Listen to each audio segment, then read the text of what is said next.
hearty welcome to Grandma's Wealth Wisdom with your hospitable hosts, Brandon and Amanda Neely. This is the only podcast for strategies to grow your wealth simply and sustainably, like Grandma used to. Without further ado, here are your hosts. Hi, I'm Amanda, and welcome to Grandma's Wealth Wisdom, where we work with you to build wealth Grandma would be proud of. And I'm Brandon, and we have a great episode today. It's part 2 of Tim Austin's interview, 8 lessons from Grandma's generation. 8 lessons from Grandma's generation. Now, there's a lot that we can learn from that generation, hence why we put in the title of this podcast as Grandma's Wealth Wisdom. And we're lucky to have Tim sharing this. And so let's continue the interview. Oh, wait, before we do, we should let you know that we started this interview in the last episode. So be sure you go back and listen to that one. It's called The Overlooked 2.7 Million with Tim Austin, part 1. And in that episode, Tim really shares how he learned these lessons, the tough mistakes and trials he went through, including how he lost his own grandmother's money, 40% of her money. So be sure you go back and listen to that. Oh, that was a big story. Yeah, so that you can really get to know where these lessons come from and just the credibility behind Tim sharing these lessons. Okay, now let's get to the 8 lessons with Tim. So we got like the 10-10-10 rule, 10-10-10 savings formula. I think that's super golden advice there. I know you've got some more rules about the how Grandma used her wealth and what she learned coming out of the Depression that were sort of fundamental to how the greatest generation did their money. I'm really looking forward to going through these and having our listeners hear them because I think they're really transformative. Please tell us what are these rules that you've learned and please share them. Well, I might add too, our millennials, we don't like to have rules. We're all like, oh, I don't need rules. And I think another podcast that we said is discipline. In a past interview, discipline brings freedom. Having good discipline brings freedom. And maybe what we want to say is not actual rules. These are good guidelines that you should try and follow. You can put rules in there too. Whatever way you want to place it in your mindset to help you get to those things. If rules is a hard word, just say it's a guideline and then follow the guideline as far or a lesson. Yeah. Or lesson. Yeah, whatever. Doesn't matter. Yeah. Words are important, right? So ultimately we're all responsible for our own lives. And I say that slowly because I just don't really think that people take that philosophy in on a daily basis. I think they mistakenly feel that there's outside forces that have caused them to be in the position that they're in. Mm-hmm. And at the end of the day, each and every one of us is responsible for our own lives, and that comes down to our financial lives. So if I just simply focus in that light, some of these lessons, I'll put it as lessons, it's just a lesson. So, a rule, a lesson, we apply them to our lives as they're meaningful to us. Mm-hmm. And if, I just recently with my 15-year-old son, had a conversation about intelligence and, smart people because he had told me that in our household, a lot of times things revolve around athletics and basketball. Mm-hmm. So, he had learned from his mistake. He was telling me, Dad, I did this, and it was, we were talking basketball, so it was a certain move, it was a certain thing within his shot, and then he learned from his mistake that he needed to do something different. And so I asked him, I said, well, do you think that that is the smartest way to learn, is by your own mistakes, and then correct them and not do them anymore? He said, well, yeah, Dad, that's absolutely. If I can learn from my mistakes and not repeat that same mistake again, then yeah, that's great. I said, well, that actually is excellent. It is very good. But one of the things that I learned is that if I can learn from other people's mistakes and not even make the mistake to begin with, that's even smarter. That if I can take a look at the mistakes that other people have made, and they've been willing to share in the world that they've made these mistakes and this is what has happened to them, and then they share what they did to correct it, and I can learn from that, then that's how I want to learn. So I try to take in as much as I can about other people's mistakes and apply them to my life, so maybe I won't make those same mistakes. So Amanda, you had asked me, some of these rules.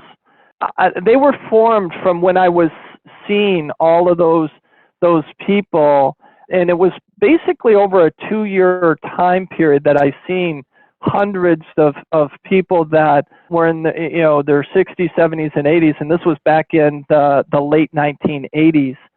And so most all of them had lived through the Great Depression, and at least they were close enough to it as children to understand the effects of what happened and some of the beliefs that came out of it.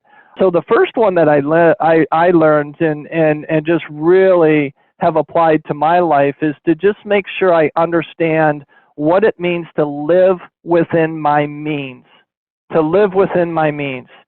A lot of people have heard that, but I think in today's world, it doesn't mean the same thing as what it meant back then. I think sometimes today people say, oh, well, I live within my means, but they're not saving 25% of their incomes. They're still servicing 30%, 35% of their income into debt.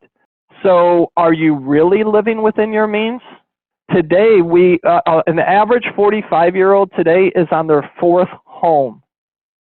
The average 45-year-old that grew up, through the 40s had 1 home. Both my mother and my mother-in-law are both in the same homes that they got married in and raised their children in. That's living within your means. Are you hitting the appropriate savings amount? And then, of course, if you want to throw in some investing, that's fine too, but you better not forget about the saving amount. The second lesson that I learned is to use debt wisely. So we're not saying that you can't go into debt. So, for example, a lot of those life insurance policies that I was talking with those people, those policies, they would borrow the money out and they would put the money back in over a period of time.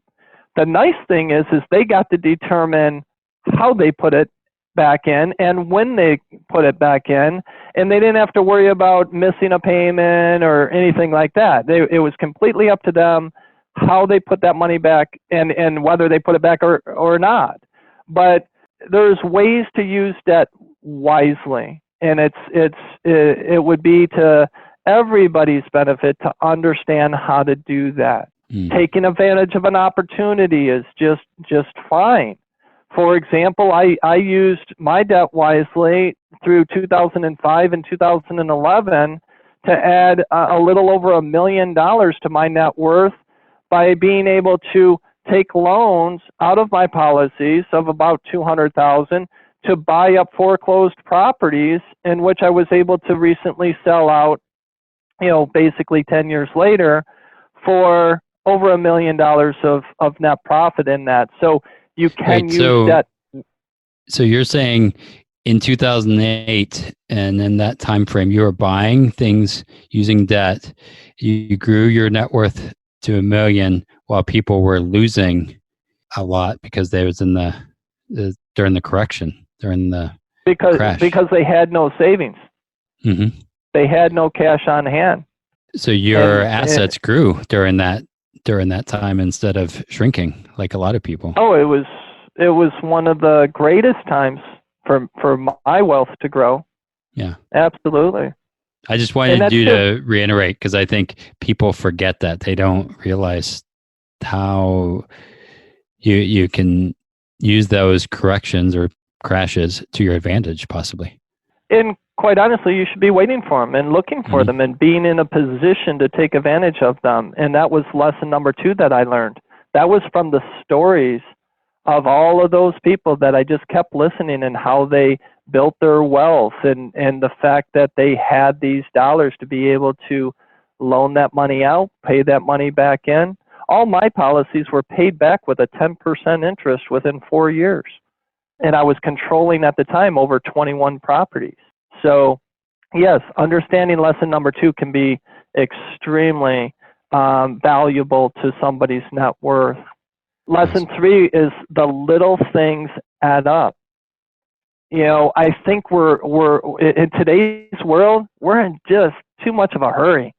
You know, if people understood lesson number 3 being little things add up, there wouldn't be the term, this get rich quick scheme, right? You know, this is not a get rich quick scheme. Well, you wouldn't even have to say that if people understood little things add up.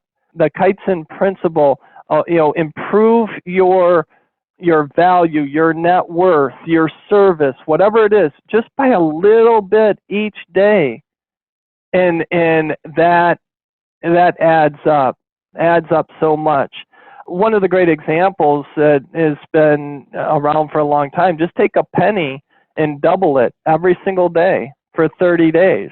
Have you guys heard that one? I have, but fill us in. I'm not sure. Do you remember what the total is after 30 days? A lot. How much is a penny worth if you were to double it every single day for 30 days? It's over $5 million. Yeah. In 30 days? That's awesome. In 30 days. I want to do that strategy. And it's the last 2 days that make the biggest impact. But if you didn't have the patience to let it grow, to do what you need to do, and you can take that over 30 years or 40 years. What are the little things that you're going to do each day to continue to improve and grow? And that's why I share the story of my net worth has grown every year for 32 years now that I've been implementing this. So lesson 4 is home ownership that is affordable, yields benefits for a lifetime. Home ownership that is affordable, yields benefits for a lifetime. What do I mean by this? It goes back to what I was sharing. People today are on their 4th home, whereas in the past they were on 1 home. And well, how did this happen? Well, it's happened because they've been sold a bill of goods that their home that they live in is the biggest and best asset that they're ever going to have. So just keep upgrading your home because it's such a great asset. I remember the second home, and by the way, I am guilty of this. I am on my 4th home, and I'm be 55 here shortly. However, I've always maintained my home under the principle that it is not an asset to me, meaning that this home that I'm living in, it's valuable, but it has to be manageable. It has to be extremely affordable. Otherwise, it's going to eat me alive because I do not plan on moving. I do not plan on reducing my lifestyle once I've settled in. If anything, I might sell it and have 2 homes, I live in Michigan, and you guys are in Chicago. You probably understand that statement. Yep. I might have to have a warm home and my cold home because I'm never leaving Michigan. I love Michigan. I'm a big Michigander fan. The winter is one of my favorite seasons. So, but at the same token, it's nice to get away from the winter and enjoy some warmth. But the whole point of lesson 4 is the home that you live in needs to be reasonable and affordable, and don't extend yourself. Otherwise, it's going to suck up too much of your disposable income just trying to maintain it, and you're not going to be able to hit your savings goals. You're not going to be able to hit those short-term and mid-term savings goals. It's going to get eaten up by a home that's just too big, too expensive, taxes are too much, so on and so forth. Yep. Grandma always said, eat your vegetables. She loved making home-cooked meals with healthy food and from-scratch desserts. Would you create a diet of fast food or cookie-cutter financial products that made you fat and bloated with fees? Or would you like wholesome, time-honored wealth strategies served with balance and trust? Get started with your healthy money planning by downloading Wholesome Wealth Recipes. Your Moolah Cookbook is waiting for you at grandmaswealth.com. We're planning on eventually buying a home, and that's something I've been thinking about. Is in everybody, and in the world, or if you watch the news or not the news, but social media and stuff, they always say it's an asset. It's an asset. Buy this asset, And for me, I'm like, yeah, I want a home. I'm going to buy one just because I want it, but it's a liability. Yeah. And knowing what it is before I get it is important, and knowing where I want to go before I even go there is going to be another important step. So that way I can buy a house that will help me still get to where I need to go with the other assets and things. So I really like that. Absolutely. Yeah. And, just kind of in that same line, it goes to, paying a mortgage off, is that a good thing? But getting to a point that, again, using debt wisely, it's understanding the debt on your primary residence, how to use debt on your primary residence, whether you should pay that debt off, or whether is it more important to you to have a debt-free home, or just simply never make a mortgage payment ever again. Understanding the difference between that, and understanding, do you plan on staying in that home the rest of your life? Are you gonna sell it? Is there a short-term plan for the home, a long-term plan for the home? And that's going to be different for people in different stages of their lives also. So just understanding how to manage debt on your primary residence is lesson number 5, and always keeping debt on your primary residence as a focus of whether to pay it down or whether to eliminate the payment or not. Lesson 6, and a good health is worth its weight in gold. Now, good health is worth its weight in gold can mean different things to different people. The way that I'm going to address it is just simply financially. When you're not in good health, you're going to run into financial bills that can crush you. The seniors today are entering bankruptcy at a level that we've never seen before. The number one reason they are entering bankruptcy is due to health cost, medical care costs is driving them into bankruptcy.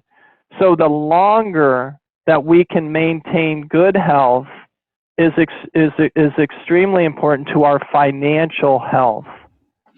So it's not easy. So it's easy to some people. I will say that. It is not easy to me. You're talking to somebody that if Tim had his way, he'd be eating junk food and sugar at levels that would astound people. But I know that I can't do that. Amanda might say the same about me. Yep. Brandon's in the same court with you. Yep. Hey, when they came out with that McDonald's challenge that guy did a few years back, I can't remember how long it was. I'm like, he was my idol. But I can tell you that I think I've had one McDonald's hamburger this year, 2019. And that's probably about right for me. But it's just understanding that good health is very, very good for your financial health. Yep. So if that means you need to get a gym membership, or if you're like me, there's certain things in my life that, because I am in good health, that I cut out in my life. Well, I was able to use that savings to hire a personal trainer. So I've had a personal trainer that I see 3 times a week for almost 11 years now. And it's just because she holds me accountable to staying healthy. So sometimes having that outside person can help. But obviously not everybody's going to go to that extent. But just understand lesson number 6, good health is worth its weight in gold, because it's going to add to your financial wealth in ways that you could have never imagined. Absolutely. That's a good one. I like that one. Number 7, and I've got 8 of them, is number 7 is just simply plan ahead for care in your elder years. I think this goes for even a little bit more than just simply retirement planning. I'm putting whatever into my 401k. You really got to plan these days, because my goodness, they're talking about our mortalities, of kids being born today reaching 130 years old, 150 years old. It sounds crazy, but I will tell you that my goal is to live to be 121 years old, and to do my last triathlon somewhere around 100. If I can keep going after that, I'll give it a try. But when you think long term like that, when you know that there's a chance, a likelihood, or a possibility that you could actually be healthy, and again, I'll be 55 here shortly, but I know people in their late 80s and 90s. My uncle is 91 years old and still plays tennis 6 days a week. I mean, plan ahead for your care. Understand that your costs are going to be a little bit more.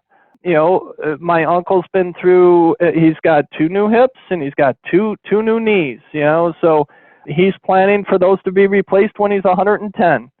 So you might as well save up for the deductibles, right? So again, plan for your care in your elderly years.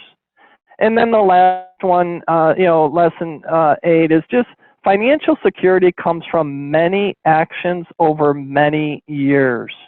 It's not just one thing. You have to be looking and paying attention to your financial health in all areas.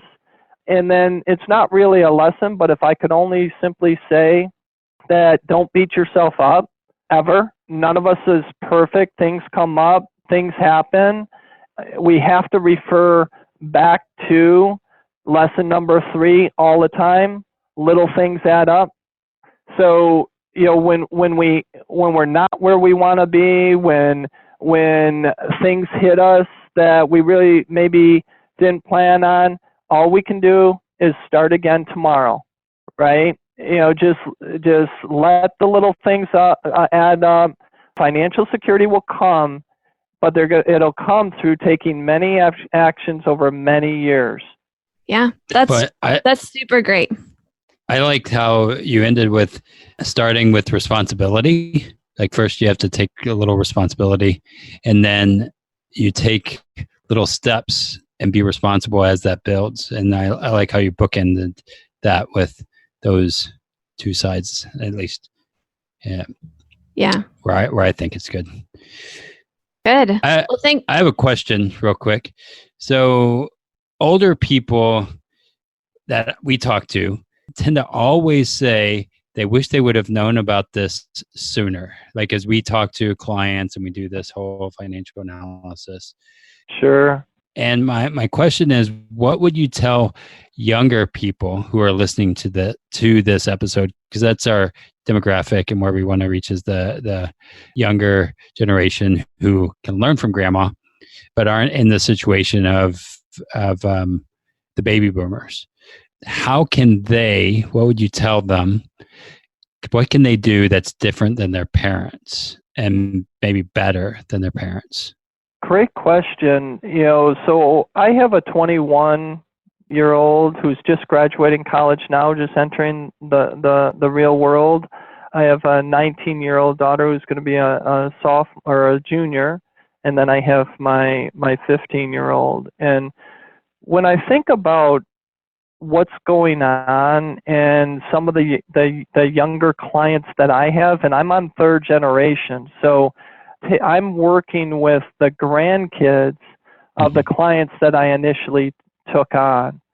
And when you look at what could they do a little differently than their parents, which are basically the baby boomers or older baby boomers, depending on their age, don't fall into the trap of speculation and risk is the only way to get to where you want to go. I think one of the biggest things that I'm seeing and have seen is that people are believing that they have to take risk in order to get to the financial health that they want to have. Sometimes they buy into this or hear the financial so-called gurus or entertainers sometimes where you can get 12% compounded interest per year by just investing in the market. Well, I've been around a long time now, and I haven't seen too many people deliver that promise, right? I've seen a lot of people that have been hurt, absolutely hurt by that kind of mindset. So one, don't fall into this trap of speculation and I deserve it now. None of us deserves anything now. We take personal responsibility for your life, for your financial wealth, have patience, and just don't fall into some of these get rich quick, taking unnecessary risk, invest in your personal residence. That one kind of is probably one that is a biggest mistake that I see with younger people. They're just buying way too big of a house for where they're at. I owned 2 homes as investment properties, and I was renting from a friend of mine back in the 80s. I was for $400 a month. I was renting a loft above his home on the lake. It was a beautiful view. It was wonderful. But yet here I am owning 2 properties that I was renting out, and I had positive income on those properties of about $1,000 a month at the time, and not to mention the equity that was growing in those homes and so on and so forth. But I think that's probably, Brandon, where I'd want younger people to focus a little bit more. Don't be in such a hurry. Don't fall into the speculation trap. Be careful of the purchasing of the home a little too much, because their parents are probably, if they look at their parents, their parents probably still have a mortgage and they're in their 60s.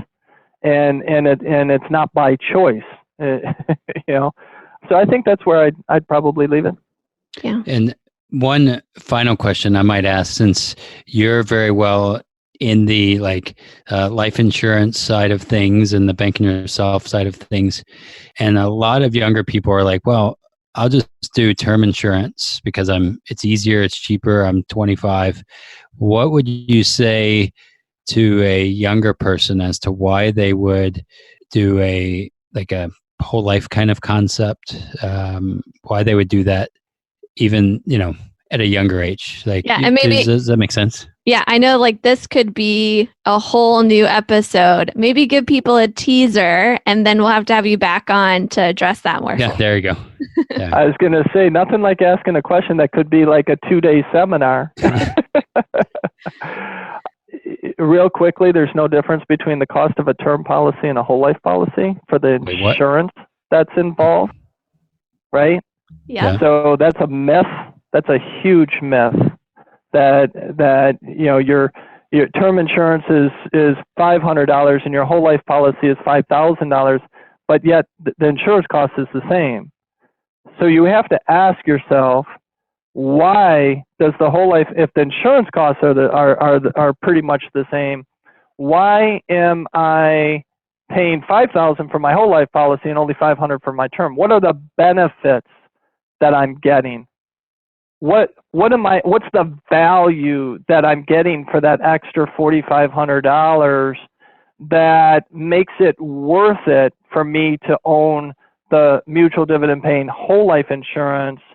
And by the way, I really think there's a difference between other what they call permanent policies out there, universal life, index universal life, variable life, that also are not very good for consumers long term, depending on what they're trying to accomplish. What we're talking about here for building financial wealth and banking on yourself, only the mutual dividend paying whole life insurance is going to be able to accomplish that. So if you want me to leave it there, I would simply say to a young person is that question, what is the value and benefits I'm receiving from that mutual dividend paying whole life insurance compared to any other way of actually having insurance? So there's one way of looking at it for the insurance. And by the way, sometimes families might have both. They might have the whole life and the term, because it is important to protect your life, especially in a family situation. You want to make sure that you're appropriately insured in the event that you leave this earth a little bit early. But as it relates to the savings portion of what this vehicle can do, you just have to dig, and you have to really understand the value and the benefits that you're receiving from having that policy. And remember, bank on yourself is just another way of saying be personally responsible for your life and for your financial wealth. Yes, absolutely. Well, thank you so much for all of the value that you shared today. We look forward to you just did a mic drop at the end. There you go. Mic drop. We, I think, have tons of content that we can come back to and dig into and really look at each of these 8 lessons that you shared. And we might ask you some questions as we're then unpacking that a little bit more in future episodes. And we'll definitely have you back on in the future if you're willing to talk more about these topics. Yeah, it'd be my pleasure. Thanks so much for having us, coming to our show here, Tim. And thanks, audience, for listening to him. And how can people find you if they're wanting to learn more about what you do? Yeah, where? The best thing, my life lives and resides in bankonyourself.com. Yeah, we're going to put a couple links in the show notes to where you're mentioned on that website too, and more about that 10-10-10 savings formula and the lessons from the greatest generation. Yeah, absolutely. Bankonyourself.com. And if you really want to hear my financial solution that I sat down with my fiance many years ago. Actually, we're coming up on our 25th wedding anniversary here shortly. But in the book, The Bank on Yourself Revolution, my story is told in chapter 11. Awesome. Nice. Great. Yeah, it's a great chapter too. Cool. Well, thanks for joining us. And we're looking forward to having you again next time or in the future. Absolutely. Absolutely. Anytime. Thank you for having me. So Tim just shared with us 8 lessons. Let me recap the 8 lessons, and I'll share with you my favorite and an additional way to look at it. So lesson 1, live within one's means. Lesson 2, use debt wisely. Lesson 3, little things add up. Lesson 4, home ownership that is affordable yields benefits for a lifetime. Affordable is the key word. Yep. Lesson 5, paying off the mortgage is a great thing, or maybe it's not a great thing. You need to consider that carefully. Lesson 6, good health is worth its weight in gold. Lesson 7, plan ahead for care in your elder years. In lesson 8, financial security comes from many actions and over many years, right? No get rich quick in the world, right? Even having that phrase, like it's not even a thing. So, but I think the lesson that I want to just touch on really quickly before we wrap up is lesson 3, little things add up. And as Tim was talking about it, I 100% agree. The little things that you do add up, improve a little bit each day. A penny can turn into $5 million in 30 days if it's doubling. And you see the biggest growth the longer, you go, especially when you have that compounding interest, right? But think about it this way too, that even small losses add up as well. Even a small correction of 10% in the market one day and 5% a few months later, or small fee that gets charged to your account. All of those things can really add up and eat away at the growth of your money over time. So you want to do the positive things. You want to improve a little bit each day. You want to try, if you're saving 10%, try to save 11%, in a month or two, that kind of thing. But also look for the little things that are eroding your wealth as well, because those things can really add up for sure. So anything you want to add before we recap or before we wrap up, Brandon? Yeah, I think going to number 8 is financial security comes from many actions. It's very similar to the little things that add up. And so just thinking about those many actions that get you to where you want to be brings financial security, and it brings other kinds of security. They all tie together. So if you think about it as doing health or going to the gym, it's those little actions that add up over time to losing the weight, to getting into your optimal health, to being able to run a marathon like he does. I'm sure he's not able to just do that like just out of eating his Big Macs and all that, which he doesn't, but he does little actions to be able to be prepared to run this marathon, and they all intersect. So I really liked how the little things add up. Yeah, and that financial security comes from many actions, not just one. Yep. And then set it and forget it kind of thing. And many good actions, like you said, like not just having many actions, but if they're like negatives, then even though that's an action, that's not a good action. Like we want to go positive actions. So be aware of that. So yep. Yeah. So this wraps up our summer of interviews for 2019. We might bring some interviews to you throughout the rest of the year, but for the next episode, we're going to be back to info-packed episodes where we share with you some of the best things that we've learned and that we think can transform your life and your wealth.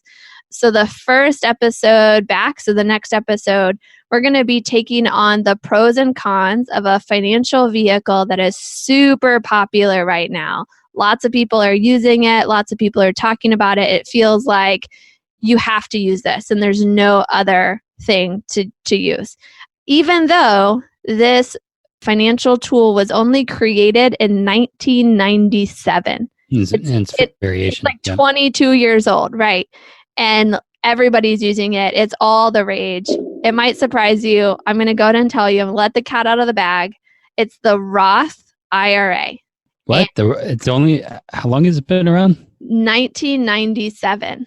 So be sure you listen to the next episode. We're going to be sharing the pros and the cons of the Roth IRA and comparing a little bit to what we affectionately call grandma's strategy and, that Tim was kind of talking about a little bit at the end of this episode.